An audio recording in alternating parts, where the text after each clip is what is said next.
You can be the most loved person in the room and still feel completely unseen. There's a kind of loneliness that doesn't begin in silence. It begins in noise, in laughter, in connection. It begins when you're surrounded by people and somehow feel like a ghost drifting through your own life. Maybe you've felt it at a birthday party, at work, even with family. You're present, but something in you is miles away. You nod, you speak, you laugh on cue, but it's all muscle memory. Inside, there's a hollow ache, not loud, not sharp, just empty. And it doesn't make sense, does it? You're not isolated, you're not abandoned, you're not even unhappy, not exactly, but something is missing, and you can't name it. Carl Jung once wrote, "Loneliness does not come from having no people about one, but from being unable to communicate the things that seem important to oneself." You're not unseen because people aren't looking at you. You're unseen because the version of you that matters, the honest one, the raw one, the real one, never gets to speak. That's not social isolation, that's existential invisibility. And the reason it hurts so much is because deep down you remember a time when you didn't feel like this, when your presence felt connected to your soul, when you could speak without filtering, when your eyes met someone else's, and they actually saw you. Now, you're performing, even if no one asked you to. You're carrying a script so well rehearsed that you've forgotten the sound of your own unscripted voice. And here's the truth. This loneliness, this ache in the crowd, it isn't some malfunction. It's not weakness. It's a message, a quiet, persistent one, whispering, "You've gone missing, and it's time to come home." So before we go any further, ask yourself a question most people never do. Who do people think they're talking to when they talk to you? And who's been waiting behind the curtain, quietly watching the whole time? There was a moment, maybe years ago, maybe last week, when you learned something dangerous. If you want to be accepted, don't be all of yourself. Be agreeable, be digestible, be whatever version of you makes other people comfortable. And so you adjusted. You smiled when you wanted to stay quiet. You held your tongue when truth pressed against your teeth. You laughed a little louder, you polished your tone, and slowly, quietly, you started to vanish. The tragedy isn't that you changed. The tragedy is that you got good at it. So good that people loved you for it. They clapped, they leaned in, they said you're amazing.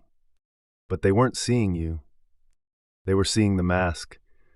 Jung called this the persona, the public self we wear to navigate the world. It's not inherently false, but it's incomplete. And when the mask becomes the identity, something begins to rot inside. Because love aimed at the mask doesn't reach the heart.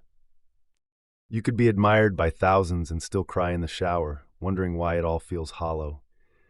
You could be the star of the group chat, the life of the party, the one everyone turns to for advice, and still feel unknown. Not because people don't care, but because they've never met the real you. There's a line from a therapy journal, confidential but too human to ignore. A man said, "I watched myself get married like I was watching a stranger in a film. I smiled in the photos, I gave the vows, but I wasn't there." He wasn't numb, he wasn't cold, he was simply gone, buried beneath years of shoulds and shouldn'ts and the soft shame of being too much. And maybe, in your own way, you've done the same. You became what they needed. You gave them someone to celebrate, but you left yourself behind. And the loneliness that follows isn't loud. It doesn't scream. It's subtle. It shows up as a disconnection in crowded rooms. It shows up as a numb scroll through endless messages. It shows up as a dinner with friends where you laugh, but don't remember why. It's not depression, it's dislocation. The self misplaced. So I want to ask you something, and I want you to answer it honestly, maybe not out loud, but to yourself. If someone complimented you tomorrow, really saw you, really praised you, would you believe them? Or would you wonder if they were loving the mask? Because until you let the real you speak, every compliment will sound like it's meant for someone else. And every room will feel just a little too far away. But there's something extraordinary about this moment right now. You're still here, which means the story isn't over. Which means the mask can come off, not with a crash, not with drama, but like a slow exhale. And maybe, just maybe, the world's been waiting to meet the person behind it. There's a part of you you've learned to keep hidden.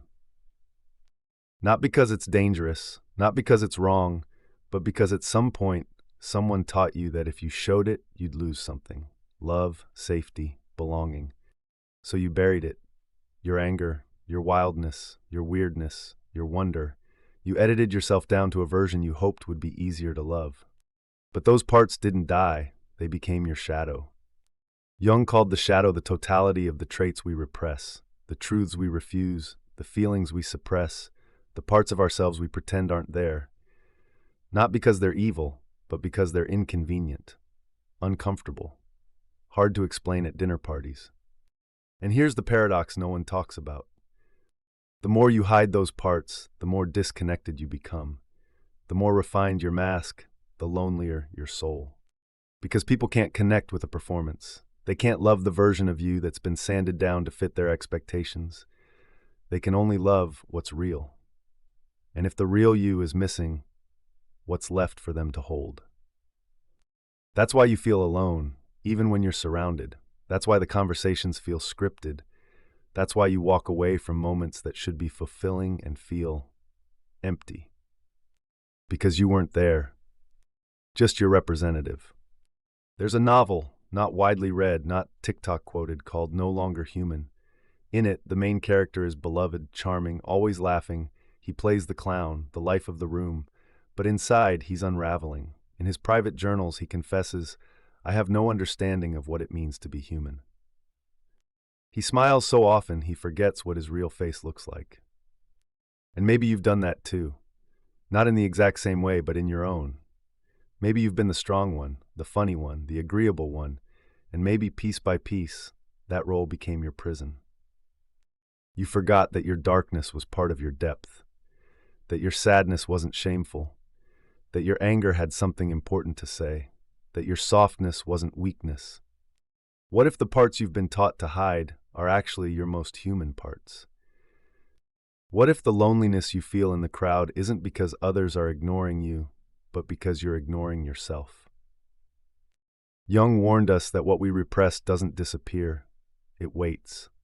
It grows teeth in the basement. It becomes the whisper that says, "This isn't you." It becomes the ache that shows up in your stomach, your chest, your throat. And yet it's not there to destroy you. It's there to reunite you. Because the shadow doesn't want to control you. It wants to be seen. Not judged, not fixed. Just. And the moment you do that, when you finally allow your full self to exist without apology, the crowd may not change, but your place in it will. Because now you're not hiding. You're showing up. And that's where real connection begins. There's an ancient story, quiet, almost forgotten. It doesn't begin with war or glory. It begins with pain. A king, beloved and powerful, is wounded, not fatally, but deeply. And strangely, the wound doesn't heal. The more he tries to ignore it, the more the kingdom around him begins to suffer. The rivers dry up, the land turns barren, the people lose their hope. And no one knows why. They bring doctors, warriors, prophets, all of them fail. The wound remains. Until one day, a young man arrives. He's not famous, he's not wise, he doesn't even know what he's looking for, but he sees the king. He looks past the crown, past the throne, past the myth, and he asks the question no one else has dared to ask. "What ails you, my lord?" That question changes everything. Because the curse was never about the wound itself. It was about the silence around it. This is the legend of the Fisher King. And in Jungian psychology, it's not just a story, it's a mirror. Because every one of us is the king. We all carry wounds we've tried to outpace, explain away, ignore into nothingness. Wounds from betrayal, wounds from abandonment, wounds from shrinking ourselves for love that didn't stay. And yet, the kingdom, the life we build, can't flourish while that wound is denied. The kingdom becomes a wasteland. Have you felt it? You're achieving things, you're checking boxes, you're doing what you're supposed to do. But underneath, the fields are dry. You wake up tired, you go through the motions, you feel like you're performing in a play you didn't audition for. That's not laziness, that's not failure. That's the wound asking to be seen. Marie-Louise von Franz said you have to be lonely so that the unconscious can become stronger. She didn't mean it as punishment, she meant it as initiation. Loneliness pulls us inward. It strips away the noise. It says, enough pretending, now face the truth. So let me ask you the same question that healed a mythical king. What ails you? What truth have you buried so deep you forgot it existed? What part of you has been bleeding while you smile for the cameras? There's no quick fix, no shortcut, no checklist. But there is something sacred in this process. Because when you finally turn toward the pain, not to fight it, not to fix it, but to hear it, you begin to remember yourself. Not the image, not the resume, not the version that pleases others. You. And slowly the wasteland begins to bloom. Most people think the cure for loneliness is other people. More attention, more followers, more texts on your birthday. And when that doesn't work, they assume something's wrong with them. But what if loneliness isn't always a lack of company? What if it's a lack of connection with yourself? The world has trained us to chase noise, to stay busy, to keep scrolling, to keep showing up, to be productive, visible, online. Because in the quiet, things start to surface, and some of those things are hard to look at. So we avoid silence, we fear solitude, we fill every gap with stimulation, thinking it'll drown out the ache. But it doesn't, because the ache isn't asking for distraction, it's asking for attention. Jung believed that individuation, the process of becoming your whole self, requires stepping away from the crowd, not forever, but long enough to hear the voice beneath the noise, the one that isn't filtered by fear or people-pleasing or performance. And yes, it's uncomfortable, at first, because when you start removing the layers, when you take off the mask, shut down the noise, and sit in that quiet, you'll meet parts of yourself you forgot existed. The artist you silenced, the truth-teller you shamed, the part of you that still remembers who you were before the world told you who to be. That moment, it can feel like freefall, because the identity you built, the version of you that made sense in a noisy world, starts to lose its grip. But that's not the end. It's the beginning. Because beneath the performance, the noise, the survival strategies, there's something quietly waiting for you. A presence, a self, one that doesn't need applause to feel worthy, one that doesn't crumble without attention, one that's not lonely when alone, because it's whole. James Hollis said, "When we are not alone, when we are on our own, then we have achieved solitude." Solitude is not emptiness. It's presence without performance. It's sitting in a room with no one to impress and not feeling incomplete. And once you touch that, everything shifts. You stop chasing shallow connection because you no longer need to prove your worth. You stop tolerating relationships that drain you because you know now what it feels like to be at peace. You stop fearing silence because it no longer echoes with absence. It hums with presence. This is how loneliness ends. Not when someone walks in, but when you do, when you return to yourself, not as an idea, not as a brand, but as a living, breathing, imperfect, radiant presence. And from that place, you don't beg for connection. You attract it, because now you're not asking others to complete you. You're inviting them to meet you. You were never meant to be a stranger to yourself. You weren't designed to live behind a mask, to disappear into a role, to be surrounded and yet disconnected from the one presence that matters most, your own. But somewhere along the line, you were taught to abandon yourself in pieces, to trade authenticity for approval, depth for applause, presence for performance. And now here you are, a life that looks full from the outside, but sometimes feels like an echo chamber.